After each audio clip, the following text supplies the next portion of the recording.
Good evening to the industry and the profession. मैं CA Bhavesh Mittal आप सबका स्वागत करता हूं जीएसटी सार टेक सीरीज में, जिसमें हम आपको एक पर्टिकुलर मंथ से रिलेटेड सारी जीएसटी की अपडेट जो कि आपको as a businessman as a professional जानना चाहिए, वो बहुत ही छोटे छोटे बुलेट पॉइंट्स में आपको प्रोवाइड करते हैं। आज की जो सबसे इंपॉर्टेंट अपडेट है वो है जीएसटी काउंसिल की 47th मीटिंग, जो कि 2 दिन 28 और 29 जून को चली थी, और इतना मोटा इतना बड़ा डॉक्यूमेंट इन्होंने यहाँ पे प्रोवाइड किया है चेंजेस का। जो मेजर चेंजेस है वो मैं आपके सामने एक एक करके हाईलाइट करूंगा। तो फर्स्ट जो उन्होंने सबसे इंपॉर्टेंट बात लिखी वो लिखी वर्क्स कॉन्ट्रैक्ट से रिलेटेड। आपको ध्यान होगा 1 जनवरी 2022 से उन्होंने गवर्नमेंट और गवर्नमेंट अथॉरिटी से रिलेटेड वर्क कॉन्ट्रैक्ट में 12% का रेट हटा के 18% कर दिया था। यानी कि जो कंसेशनल रेट हुआ करता था वर्क कॉन्ट्रैक्ट में 12% का, वो हटा के 18% में वो लेके चले गए थे रैशनलाइजेशन के लिए। इस पर्टिकुलर प्रेस रिलीज में उन्होंने लिखा है, चाहे वो रोड, ब्रिज, रेलवे, मेट्रो या फिर हिस्टोरिकल मॉन्यूमेंट्स, कैनाल, डैम या और भी कोई स्कूल से रिलेटेड, एफिलिएंट ट्रीटमेंट प्लांट से रिलेटेड किसी भी तरह का वर्क कॉन्ट्रैक्ट होता है, वो सेंट्रल गवर्नमेंट, स्टेट गवर्नमेंट वाले रिलेटेड वर्क कॉन्ट्रैक्ट भी होते हैं, तो भी वहां पे रेट ऑफ टैक्स को हटा के 12% से 18% की तरफ लेके गए हैं। लेकिन ध्यान दीजिएगा, जो वर्क कॉन्ट्रैक्ट की services central government, state government, union territory और लोकल अथॉरिटी से को सप्लाई होती हैं और वो अर्थ वर्क से रिलेट करती हैं, और उसका सब कॉन्ट्रैक्ट उसको 5 से हटा के 12 में लेकर आए हैं। इन प्रिंसिपल अगर मैं बात करूं, road, bridge, railway, metro, ETP, crematorium, ये सारी चीजों का, हिस्टोरिकल मॉन्यूमेंट्स, कैनाल, डैम, चाहे ये गवर्नमेंट अथॉरिटी हो, सेंट्रल गवर्नमेंट, स्टेट गवर्नमेंट हो, रेट ऑफ टैक्स 12 से हटा के 18 कर दिया गया है। अगर आपका कॉन्ट्रैक्टर बिजनेस है, आपके क्लाइंट कॉन्ट्रैक्टर्स हैं, तो ये चेंज आपको बहुत ज्यादा इफेक्ट करने वाला है, जो कि 18 जुलाई 2022 से आएगा, ये प्रेस रिलीज के हिसाब से। फिर उन्होंने बोला कि हम कोल से रिलेटेड और एडिबल ऑयल से रिलेटेड एक्यूमुलेटेड आईटीसी का रिफंड आपको नहीं देंगे। कोल से रिलेटेड और एडिबल ऑयल से रिलेटेड एक्यूमुलेटेड आईटीसी का रिफंड हम आपको नहीं देंगे, ये भी बात उन्होंने कही है। एक इंपॉर्टेंट बात उन्होंने कही कोल टार से रिलेटेड। कोल टार को लेके बहुत ज्यादा डिस्प्यूट इंडस्ट्री में प्रिविलेंट है कि कोल टार 5% पे टैक्सेबल होगा कि 18% पे टैक्सेबल होगा, वो कोल टार है कि क्लियर टार है। ये बहुत सारी कंफ्यूजन्स को खत्म करने के लिए उन्होंने बोला टार, चाहे वो कोल का हो, चाहे वो पीजीपी प्लांट से हो, चाहे वो गैसिफिकेशन प्लांट पे हो, चाहे वो कोक ओवन प्लांट से हो, इन सारे वैरायटीज का टार को हम कंफ्यूजन खत्म कर रहे हैं। We are taxing it at the rate of 18%। ये बात इंपॉर्टेंट उन्होंने कही। नेक्स्ट अपडेट जो आ रहा है वो ट्रांसपोर्टर से रिलेट करता है। अगर हम ट्रक्स या फिर गुड्स कैरियज जिसमें फ्यूल का कॉस्ट इंक्लूडेड है, उसको हम अगर रेंटिंग में देते हैं, ध्यान दीजिएगा, ट्रक्स को अगर मैं रेंटिंग में दे रहा हूं, मैं जीटीए सर्विसेज की बात नहीं कर रहा हूं, रेंटिंग ऑफ ट्रक्स कर रहा हूं, जहां पे कॉस्ट ऑफ फ्यूल इंक्लूडेड है, वो आज की डेट में 18% पे टैक्स होता है। 9966 में वो 18% पे टैक्स होता है। उसको 12% में लाने का, यानी कि जो जीटीए की सर्विसेज होती हैं 5-12 का ऑप्शन टूवर्ड्स दैट सर्विसेज, उसको रैशनलाइज करने का थॉट है। ध्यान दीजिएगा, जो ट्रक्स की रेंटिंग होती है टू अ जीटीए उसमें एग्जम्पशन थी है और वो कंटिन्यू रहेगी।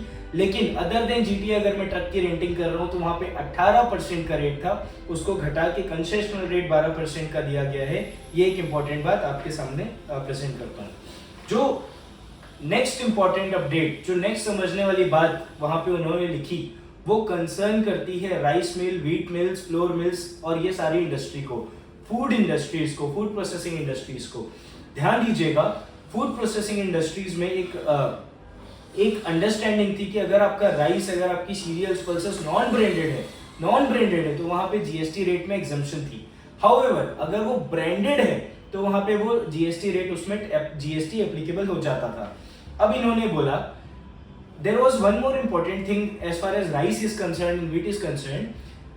What was the understanding of the brand? If the brand is a registered brand, certainly tax needs to be applied. However, if the brand is not a registered brand और वो person अपना right department में जाके forgo करता था towards that brand, तो भी वो एग्जेम्पशन उनको मिल जाती थी। ये सारे कंफ्यूजन्स को हटाने के लिए ब्रांडेड नॉन ब्रांडेड को क्लियरली कॉन्क्रीट वे में डिफाइन करने के लिए उन्होंने बोला कि जो भी ये प्री पैक्ड और प्री लेबल्ड फूड, ध्यान दीजिएगा वर्ड्स यूज कर रहा हूं मैं, प्री पैक्ड और प्री लेबल्ड फूड पैकेजेस रहेंगे, उन सबको ब्रांडेड की तरह टैक्स किया जाएगा, उसमें जीएसटी के एग्जम्पशन को हटा दिया जाएगा from a date to be notified. ध्यान दीजिएगा प्री पैक्ड और प्री लेबल्ड उन्होंने अंडरस्टैंडिंग ड्रॉ करी है लीगल मेट्रोलॉजी एक्ट से। वहां पे बोला वहां लीगल मेट्रोलॉजी एक्ट जब आप देखते हैं वहां पे बोलता है any type of return stamp, marked और स्टैम्प्ड और any label which has been put, वो सारी चीजें वो प्री लेबल्ड में कंसीडर हो जाएंगी और pre packed as per the legal metrology act जो प्री लेबल्ड की डेफिनेशन, प्री पैक्ड की डेफिनेशन है, वैसी प्री पैकेजिंग को हम कंसीडर करेंगे कि वो टैक्सेबल है जीएसटी के पॉइंट ऑफ व्यू से। हालांकि इस पे क्लियर अंडरस्टैंडिंग अभी आनी बाकी है, बट ये एक इंडस्ट्री के लिए इंपॉर्टेंट चेंज है जो कि उन्होंने आज रिकमेंड कर दिया है। अगला चेंज की तरफ हम बढ़ते हैं जो कि पर्टेन करता है एग्जम्पशन से। आज फाइनेंस मिनिस्टर ने अपनी स्पीच में बोला था कि वो कुछ एक एग्जम्पशंस को हटाने वाले हैं ताकि टैक्स बेस बर्डन हो और उस पे भी जीएसटी चार्ज हो। तो कुछ एक एग्जम्पशन जो इंपॉर्टेंट एग्जम्पशन उन्होंने हटाई है, उन्होंने बोला कि जो रेलवे इक्विपमेंट और मटेरियल के ट्रांसपोर्टेशन में आज के दिन में एग्जम्पशन है, जो रेल से मैं रेलवे इक्विपमेंट ट्रांसपोर्ट करता हूँ या वेसल से मैं रेलवे इक्विपमेंट ट्रांसपोर्ट करता हूँ, उस एग्जम्पशन को भी हम विड्रॉ करके चलेंगे, उन्होंने कहा है। उन्होंने कहा कि जो स्पेसिफिक एग्जम्पशन है क्या चीज की, स्टोरेज और वेयर हाउसिंग की, जैसे कि नट्स, स्पाइसेस, जैगरी, जिसमें अदरवाइज टैक्स लगता है, उस एग्जम्पशन को भी हम विड्रॉ करेंगे। वो टैक्सेबल कमोडिटी की वेयर हाउसिंग में आपको टैक्स देना पड़ेगा। तो जो वेयर हाउसिंग सेक्टर है, अलर्ट हो जाइए, आपकी ये सर्विसेज पे कभी भी टैक्स आ सकता है। साथ ही साथ जो वेयर हाउस के अंदर एग्रीकल्चर प्रोड्यूस की फ्यूमिगेशन होती है, उस फ्यूमिगेशन का भी वर्ड उन्होंने यूज किया है कि उसको टैक्स करेंगे। उन्होंने बोला कि आरबीआई की सर्विस, आईआरडीए की सर्विस, सेबी की सर्विस और एफएसएसएआई की सर्विस, उन सब पे वो जीएसटी एग्जम्पशन हटाएंगे, यानी कि ये सारी बॉडीज को जीएसटी लगाना पड़ेगा। और अगर ये body government, state government, local authority में आती हैं तो आपको रिवर्स चार्ज में इस पे टैक्स देना पड़ेगा। ध्यान दीजिएगा, अगर पासी गवर्नमेंट होगी, गवर्नमेंट की डेफिनेशन में स्ट्रिक्टली कवर होगी, तो आपको रिवर्स चार्ज में टैक्स देना पड़ेगा ये एग्जम्पशन के हटते ही। जीएसटीएन जो goods and service tax portal है, उसकी भी एग्जम्पशन वो हटाने वाले हैं। ध्यान दीजिएगा, उस पे एग्जम्पशन थी बोल के वो अपनी सर्विसेज पे जीएसटी नहीं लगाने वाले थे। Renting of residential premises to a business entity, हमेशा से अंडरस्टैंडिंग थी इस पे टैक्स आना चाहिए और वो उस पे टैक्स आगे और क्लैरिफाई करना चाहते हैं। एक इंपॉर्टेंट अपडेट है होटल एकोमोडेशन के लिए। ध्यान दीजिएगा, होटल एकोमोडेशन के लिए उन्होंने कहा है 1000 रुपए पर डे, 1000 रुपए पर डे से नीचे जो भी एग्जम्पशन है, 1000 रुपी पर डे से नीचे के एग्जम्पशन है, हम उसको हटा देंगे और 12% का टैक्स लेंगे। This is also an important update. काफी सारे रेस्टोरेंट, काफी सारे होटल्स इस पर्टिकुलर चेन से बाहर थे क्योंकि वो 1000 रुपीज पर डे का टैरिफ दिखा के अपने आप को एग्जम्पशन में कवर करते थे। हाउएवर आज रिकमेंडेशन आ गया है कि 1000 रुपीज से नीचे भी होता है तो वहां पे 12% का जीएसटी रेट वो लगाएंगे। अनदर इंपॉर्टेंट अपडेट हॉस्पिटल्स में, ध्यान दीजिएगा, हॉस्पिटल सेगमेंट के लिए अगला इंपॉर्टेंट अपडेट आता हुआ, हॉस्पिटल सेगमेंट में अगर जो आईसीयू बेड्स हैं उनको हटा दें, उसके अलावा जो नॉर्मल बेड्स होते हैं उसका पर डे पर पेशेंट चार्जेस 5000 रुपए से ज्यादा हुआ तो जो एक्सीडिंग अमाउंट है to the extent of the amount charge for the room, उस पे हम टैक्स लेंगे 5% पे विदाउट आईटीसी। ध्यान दीजिएगा, मैं रीड कर रहा हूँ, room rent exceeding 5000 per day per patient charged by hospital shall be taxed to the extent of the amount charge for the room. ध्यान दीजिएगा, अगर मैं 6000 रुपए चार्ज कर रहा हूँ for a non ICU bed और तो मुझे पूरे 6000 रुपए पे विदाउट आईटीसी 5% का टैक्स देना है। This is a deviation from composite supply principle. If I am a patient and I am going for taking services of a hospital, healthcare services, उस पूरी healthcare services में exemption है, केवल room को अलग से composite bundle को तोड़ के they are now trying to tax. Are we going back to the VAT regime, wherein VAT department was trying to levy VAT and service tax department was trying to levy service tax on the service portion. So these type of issues, whether it is a bundle, non-bundle, these things will come up after this particular thing. So there was certain discussion, in fact, in the finance minister's speech about the casinos, race course, and online gaming. So a group of minister has been asked to give their inputs in a very short duration of time, and which would be followed by further discussion and amendments. Another important update is related to e-vehicle. Please consider, sir. Please consider e-vehicle. There was an issue which was going on, especially Calcutta High Court. The issue was whether the e-vehicle supplied without a battery would be considered as e-vehicle or not, and whether the concessional rate of 5% would be available or not, or without battery e-vehicle should be considered as part of e-vehicle, and accordingly higher rate would be leviable thereon. So this council meeting, there were high court judgment. They considered that without battery e-vehicle is also an e-vehicle, concessional rate available. So now with the understanding of resolving all those issues, they have tried to give the concessional GST rate for all classes of e-vehicle with without battery 5%. So next important amendment is fly ash bricks. There was a condition in the tariff notification with respect to fly ash bricks. They told fly ash bricks, aggregates with 90% or more fly ash contents to be given beneficial rate of 12% from 1/4/2022. Now they are saying this 90% of this condition is creating confusion whether this relates to aggregator or fly ash bricks. So they are removing this 90% condition permanently. So this recommendation is there, and now whatever rate is applicable on the fly ash bricks or aggregates, same rate would be applicable on both the cases. So further they clearly said that in the press release that 90% fly ash condition with respect to bricks applies only to aggregates, means the condition of 90% applies only to aggregates, not for bricks. So bricks was always given without unconditional concessional rate. So the next issue further pertains to renting of vehicle with operator for transportation of goods. 9966, as I told, the renting of motor vehicle for transportation of goods, they are now giving beneficial rate of 12%, removing it from the tax slab of 18%. Further, there is very important recommendation by the council. They said अगर एक builder plot supply करता है और वो plot की levelling या फिर laying down drainage lines कर रहा है, यानी कि इनइफेक्टिव प्लॉट का डेवलपमेंट कर रहा है, तो उसको लैंड की सेल माना जाएगा, उसको प्लॉट लैंड की सेल माना जाएगा, उसकी डेवलपमेंट सर्विसेज में हम अलग से टैक्स नहीं लेंगे।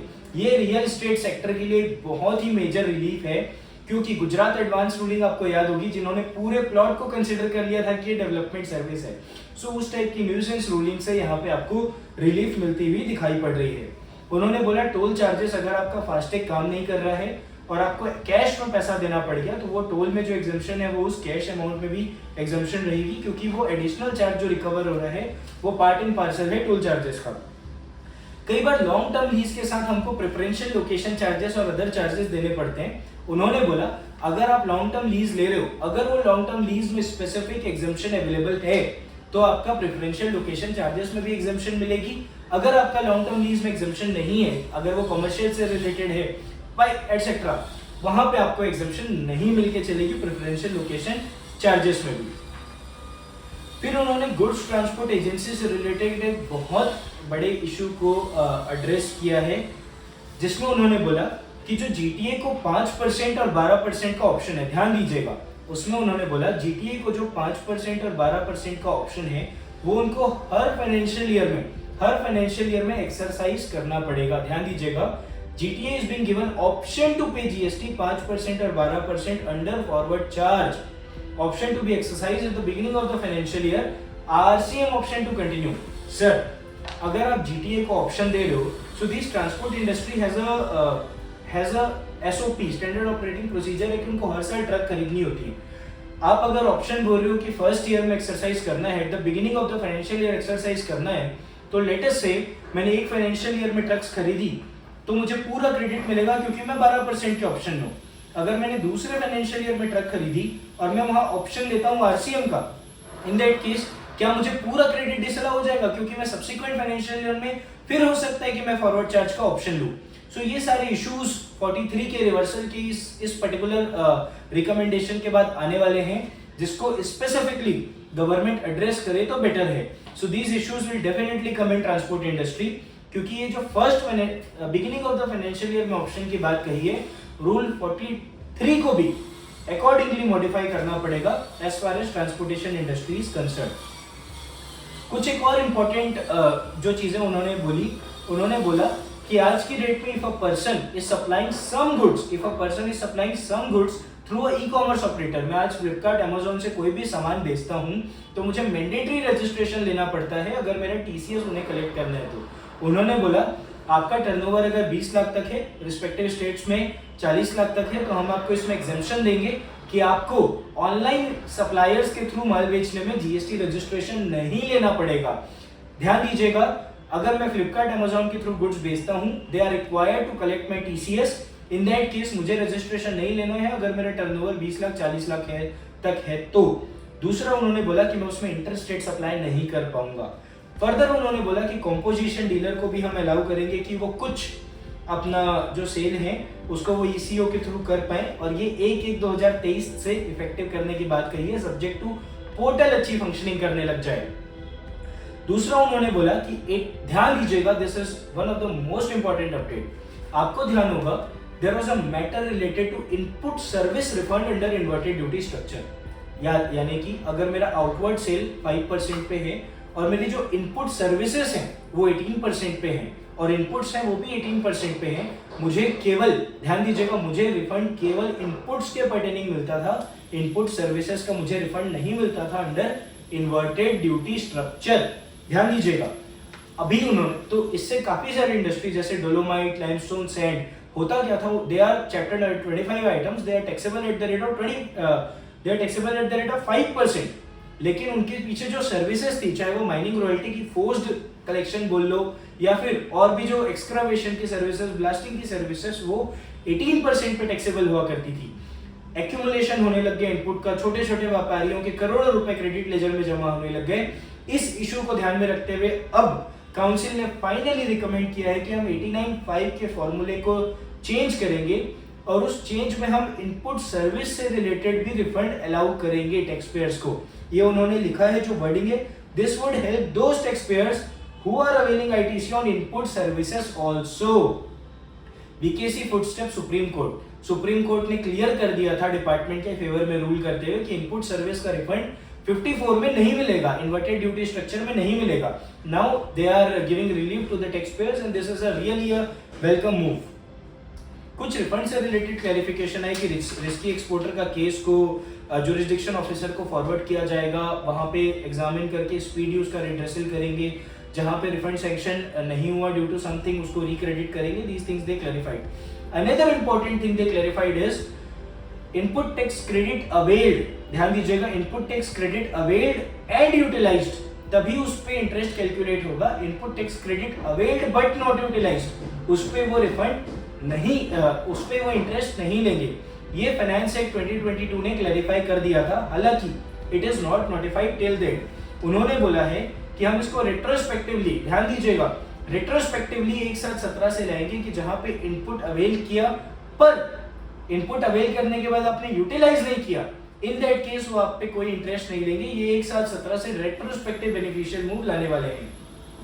फर्दर उन्होंने बोला कि अगर आपके एक जीएसटीएन में कैश में बैलेंस है, चाहे वो इंटरेस्ट पेनल्टी किसी भी चीज में हो, आप उसको अपने दूसरे जीएसटीएन में ट्रांसफर कर सकते हो। ये 4910 का अमेंडमेंट फाइनेंस एक्ट में प्रपोज था, उसको इन्होंने बोला है कि इसको हम जल्दी से जल्दी नोटिफाई करेंगे और जो इंटरेस्ट कैलकुलेशन है उसके लिए हम स्पेसिफिक रूल्स बनाएंगे, किस किस सिनेरियो में कितना इंटरेस्ट लगना चाहिए, जिससे टैक्स पेयर्स को क्लैरिटी आएगी।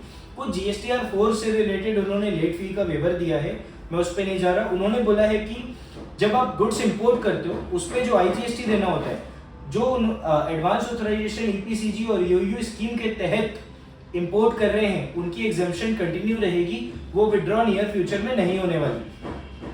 फिर उन्होंने फर्दर कुछ क्लैरिफिकेशन, कुछ सर्कुलर इशू करने की बात कही है। उन्होंने बोला है कि कुछ कंसेशनल नोटिफिकेशन जैसे मर्चेंट एक्सपोर्ट का नोटिफिकेशन या और कोई कंसेशनल रेट में आप गुड्स सप्लाई कर रहे हो तो हम आपको इन्वर्टेड ड्यूटी के रिफंड का क्लैरिफिकेशन देंगे।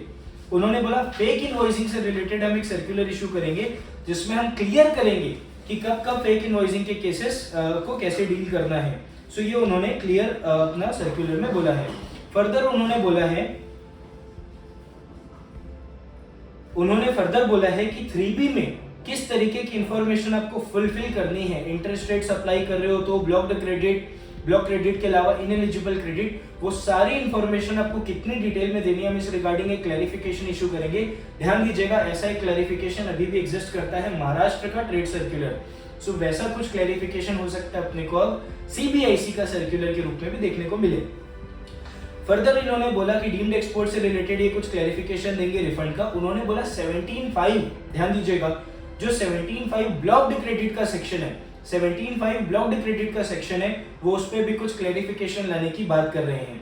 उन्होंने बोला एम्प्लॉयर एम्प्लॉय के बीच में जो परक्यूजिट्स होते हैं, जो परक्यूजिट्स को लेके बहुत ज्यादा डिलेमा इंडस्ट्री में फैला हुआ है कि परक्यूजिट्स कब टैक्स होंगे, 50,000 रुपए की जो एग्जेम्पशन है, उसके अलावा जो एम्प्लॉय से रिकवरी हो रही है, हम उससे रिलेटेड परक्यूजिट से रिलेटेड एक क्लैरिफिकेशन इशू करेंगे जो कि बहुत ज्यादा अवेटेड है।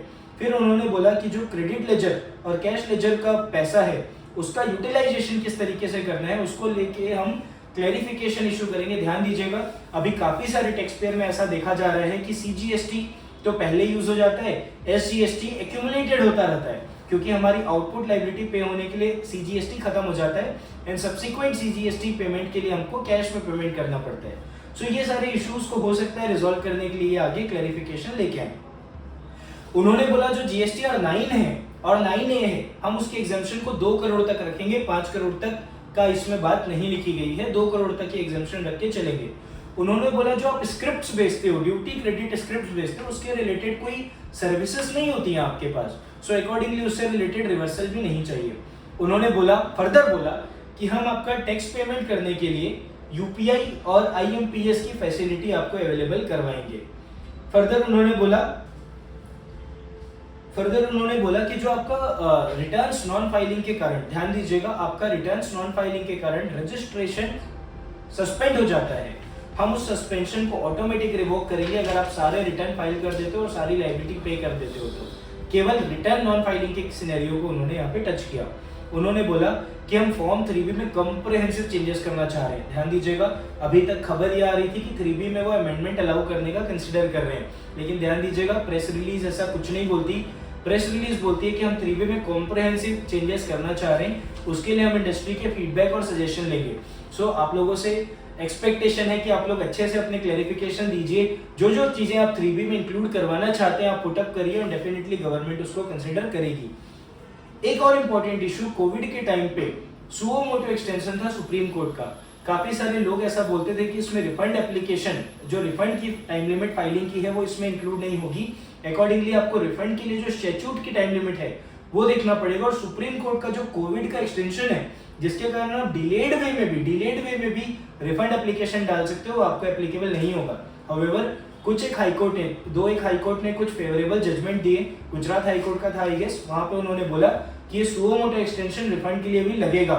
इस बात को उन्होंने एक्सेप्ट किया है, और एक्सेप्ट करने के बाद उन्होंने बोला है कि हम रिफंड अप्लाई करने का जो 1/3/2020 से लेकर 28/2/2022 का पीरियड था उसको एक्सक्लूड करेंगे, यानी कि उस पीरियड का रिफंड जो एक्सक्लूड करने के बाद का डेट है वहां से 2 साल का टाइम लिमिट काउंट किया जाएगा अगर वो टाइम लिमिट उस पीरियड के बीच एक्सपायर हो रही थी तो।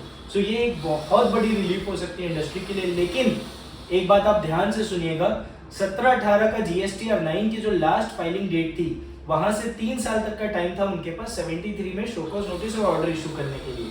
उस टाइम पीरियड को उन्होंने बढ़ा के कर दिया 30 सितंबर 2023 तक, यानी कि आपका 17-18 के केसेस जो कि other than fraud suppression, other than mala fide intention वाले केसेस हैं, जो कि अदरवाइज 2022 तक का टाइम लिमिट था, उसको उन्होंने बढ़ा के सितंबर 2023 तक कर लिया, यानी कि उनके पास एक और साल है, ऐसा रिकमेंडेशन आया है। अपीलेट ट्रिब्यूनल पे उन्होंने कोई ग्रेट क्लैरिफिकेशन नहीं दिया।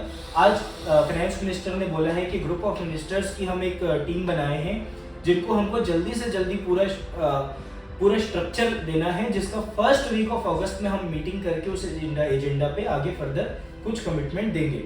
सो बेसिकली ये सारे रिकमेंडेशन आज काउंसिल मीटिंग में आपके लिए आपके पास आए हैं। हर एक इंडस्ट्री जो इनसे रिलेट करती हैं उनको इमीडिएट इसका कॉग्निजेंस लेना चाहिए, और जैसे ये नोटिफिकेशन जो कि 18 जुलाई as per the press release आएंगे, इमीडिएट उसका टाइम ऑफ सप्लाई के हिसाब से इम्पैक्ट लेना चाहिए। उसके अलावा कुछ एक रेट चेंजेस हैं प्रिंटिंग, राइटिंग, इंक में, नाइफ्स में, पाउडर में, जहाँ पे रेट 12 से हटा के 5 से हटा के 18 किया हुआ है। LED light, solar water, solar water heater system, job work से रिलेटेड कुछ service, leather goods, hides and skin से related job worker, foreman of chit fund. So ये सारे गुड्स और सर्विसेज के कुछ चुनिंदा रेट्स को उन्होंने प्लस माइनस किया है। कट एंड पॉलिश डायमंड्स 0.25 से हटा के 1.5 किया है। और इसी के साथ I would like to conclude. Thank you so much for your passionate listening. Thank you.